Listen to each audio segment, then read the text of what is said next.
जीवन को जीने के दो ढंग हैं।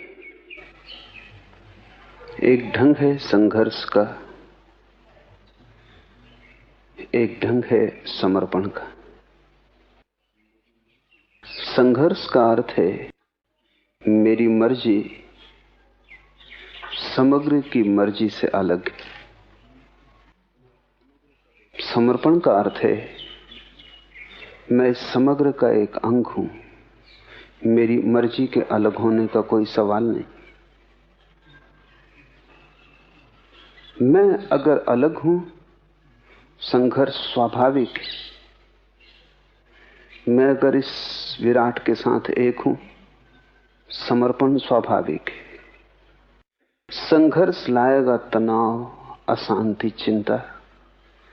समर्पण शून्यता, शांति, आनंद और अंततः परम ज्ञान। संघर्ष से बढ़ेगा अहंकार, समर्पण से मिटेगा। संसारी वही है जो संघर्ष कर रहा है, धार्मिक वही है जिसने संघर्ष छोड़ा और समर्पण किया। मंदिर, गुरुद्वारे, मस्जिद जाने से धर्म का कोई संबंध नहीं। अगर तुम्हारी वृत्ति संघर्ष की है, अगर तुम लड़ रहे हो परमात्मा से, अगर तुम अपनी इच्छा पूरी कराना चाहते हो, चाहे प्रार्थना से ही सही, पूजा से ही सही, अगर तुम्हारी अपनी कोई इच्छा है तो तुम अधार्मिक हो। जब तुम्हारी अपनी कोई चाह नहीं, जब उसकी चाह ही तुम्हारी चाह है, जहां वो ले जाए वही तुम्हारी मंजिल है, तुम्हारी अलग कोई मंजिल नहीं। जैसा वो चलाए वही तुम्हारी गति है, तुम्हारी अपनी कोई आकांक्षा नहीं। तुम निर्णय लेते ही नहीं, तुम तैरते भी नहीं, तुम तिरते हो। आकाश में कभी देखें, चील बहुत ऊंचाई पर उठ जाती, फिर पंख भी नहीं हिलाती, फिर पंखों को फैला देती और हवा में तिरती। वैसी ही तिरने की दशा जब तुम्हारी चेतना में आ जाती, तब समर्पण। तब तुम पंख भी नहीं हिलाते, तब तुम उसकी हवाओं पर तिर जाते हो, तब तुम निर्भर हो जाते हो। क्योंकि भार संघर्ष से पैदा होता है, भार प्रतिरोध से पैदा होता है। जितना तुम लड़ते हो उतने तुम भारी हो जाते हो, जितने भारी होते हो उतने नीचे गिर जाते हो। जितना तुम लड़ते नहीं उतने हल्के हो जाते हो, जितने हल्के होते हो उतने ऊंचे उठ जाते हो। और अगर तुम पूरी तरह संघर्ष छोड़ दो तो तुम्हारी वही ऊंचाई है जो परमात्मा की। ऊंचाई का एक ही अर्थ है निर्भर हो जाना, और अहंकार पत्थर की तरह लटका है तुम्हारे गले में। जितना तुम लड़ोगे उतना ये अहंकार बढ़ेगा। ऐसा हुआ कि नानक एक गांव के बाहर आकर ठहरे। वो गांव सूफियों का गांव था, उनका बड़ा केंद्र था। वहां बड़े सूफी थे, गुरु थे। पूरी बस्ती ही सूफियों की थी। खबर मिली सूफियों के गुरु को, तो उसने सुबह ही सुबह नानक के लिए एक कप में भरकर दूध भेजा। दूध लबालब था, एक बूंद भी और न समा सकती थी। नानक गांव के बाहर ठहरे थे, एक कुएं के तट पर। उन्होंने पास की झाड़ी से एक फूल तोड़कर उस दूध की प्याली में डाल दिया। फूल तिर गया। फूल का वजन क्या? उसने जगह न मांगी, वो सतह पर तिर गया और प्याली वापस भेज दी।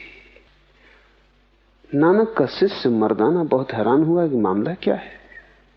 उसने पूछा कि मैं कुछ समझा नहीं, क्या रहस्य, ये हुआ क्या? तो नानक ने कहा, सूफियों के गुरु ने खबर भेजी थी कि गांव में बहुत ज्ञानी है, अब और जगह नहीं। मैंने खबर वापस भेज दी है कि मेरा कोई भार नहीं है, मैं जगह मांगूंगा ही नहीं, फूल की तरह तिर जाऊंगा। जो निर्भर है वही ज्ञानी है, जिसमें वजन है अभी अज्ञान है। और जब तुम में वजन होता है तब तुमसे दूसरे को चोट पहुंचती। जब तुम निर्भर हो जाते हो तब तुम्हारे जीवन का ढंग ऐसा होता है कि उस ढंग से चोट पहुंचनी असंभव हो जाती। अहिंसा अपने आप फलती है, प्रेम अपने आप लगता है। कोई प्रेम को लगा नहीं सकता और न कोई करुणा को आरोपित कर सकता है। अगर तुम निर्भर हो जाओ तो ये सब घटनाएं अपने से घटती हैं, जिससे आदमी के पीछे छाया चलती है। ऐसे भारी आदमी के पीछे घृणा, हिंसा, वैमनस्य, क्रोध, हत्या चलती। हल्के मनुष्य के पीछे प्रेम, करुणा, दया, प्रार्थना अपने आप चलती। इसलिए मौलिक सवाल भीतर से अहंकार को गिरा देने का है। कैसे तुम गिराओगे अहंकार को? एक ही उपाय है। वेदों ने उस उपाय को रित कहा है, लाओसे ने उस उपाय को ताओ कहा है, बुद्ध ने धम्म, महावीर ने धर्म, नानक का शब्द है हुक्म, उसकी आज्ञा। उसकी आज्ञा से जो चलने लगा, जो अपनी तरफ से हिलता डुलता भी नहीं, जिसका अपना कोई भाव नहीं, कोई चाह नहीं, जो अपने को आरोपित नहीं करना चाहता, वो उसके हुक्म में आ गया। यही धार्मिक आदमी है। और जो उसके हुक्म में आ गया वो सब पा गया, कुछ पाने को बचता नहीं। क्योंकि उसके हुक्म को मानना उसके हृदय तक पहुंच जाने का द्वार है। अपने को ही मानना, उससे दूर हटते जाना है। अपने को मानना है कि तुमने परमात्मा की तरफ पीठ कर ली। उसकी आज्ञा को माना कि तुम्हारा मुख परमात्मा की तरफ हो गया। तुम सूरज की तरफ पीठ करके जीवन भर भागते रहो तो भी अंधेरे में रहोगे, और तुम सूरज की तरफ मुंह इसी क्षण कर लो तो जन्मों जन्मों का अंधेरा कट जाएगा। परमात्मा के सन्मुख होने का एक ही उपाय है, और वो ये है कि तुम अपनी मर्जी छोड़ दो। तुम तैरो मत, बहो, तुम तिरो, वो काफी है। तुम अकारण ही बोझ ले रहे हो, और तुम्हारी सफलताएं, असफलताएं तुम्हारे अहंकार के ही रोग है। और तुम्हारी हालत वैसी है जैसा मैंने सुना है कि एक रथ गुजर रहा था और एक मक्खी उसके पहिए की कील पर बैठी थी। बड़ी धूल उठती थी, रथ बड़ा था, 12 घोड़े जुड़े थे, बड़ा भयंकर आवाज, बड़ी धूल उठती थी। उस मक्खी ने आसपास देखा और कहा कि आज मैं बड़ी धूल उड़ा रही हूं।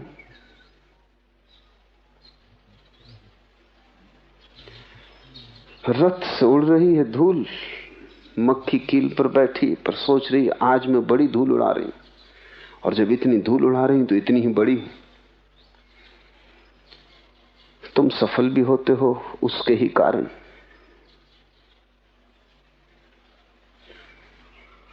जो भी तुम पाते हो उसके ही कारण। तुम रथ पर बैठी एक मक्खी से ज्यादा नहीं हो। भूल के भी मत सोचना कि इतनी धूल मैं उड़ा रहा हूं। धूल है तो उसके रथ की, यात्रा है तो उसके रथ की, लेकिन तुम अपने को बीच में मत ले लेना। तुमने सुनी होगी बात उस छिपकली की कि मित्रों ने उसे निमंत्रित किया था और कहा कि आओ आज थोड़ा जंगल में घुमाएं। उस छिपकली ने कहा जाना मुश्किल है, क्योंकि इस छप्पर को कौन संभालेगा। छप्पर गिर जाएगा तो जिम्मेवारी मेरे ऊपर होगी। छिपकली सोचती है कि छप्पर को महल के वही संभाले हुए। छिपकली को लगता भी होगा तुमने सुनी होगी कहानी कि एक बूढ़ी औरत के पास एक मुर्गा था। वो सुबह बांग देता था तभी सूरज उगता था। बूढ़ी अकड़ गई और उस गांव में लोगों को खबर कर दी कि मुझसे जरा सोच समझ के व्यवहार करना, ढंग और इज्जत से, क्योंकि अगर मैं चली गई अपने मुर्गे को लेकर दूसरे गांव तो याद रखना सूरज इस गांव में कभी उगेगा ही नहीं। मेरा मुर्गा जब बांग देता है तभी सूरज उगता है।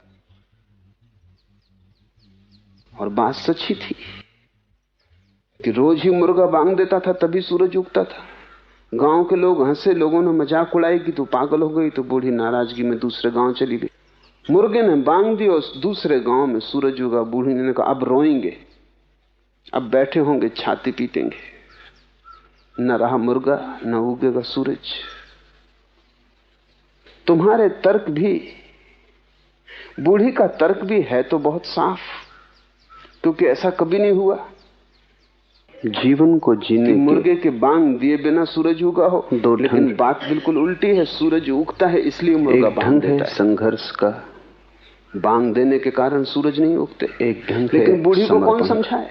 तुमको कौन समझाए? बूढ़ी दूसरे गांव चली गई और उसने देखा कि सूरज अब यहां उग रहा है। समग्र जब यहां उग रहा है तो हर गांव में कैसे उगेगा?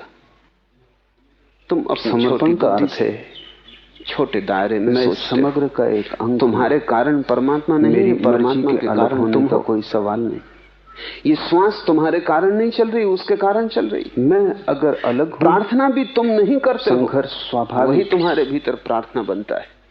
मैं अगर इस विराट के साथ एक हूं, समर्पण स्वाभाविक है। संघर्ष लाएगा तनाव, अशांति, चिंता। समर्पण शून्यता, शांति।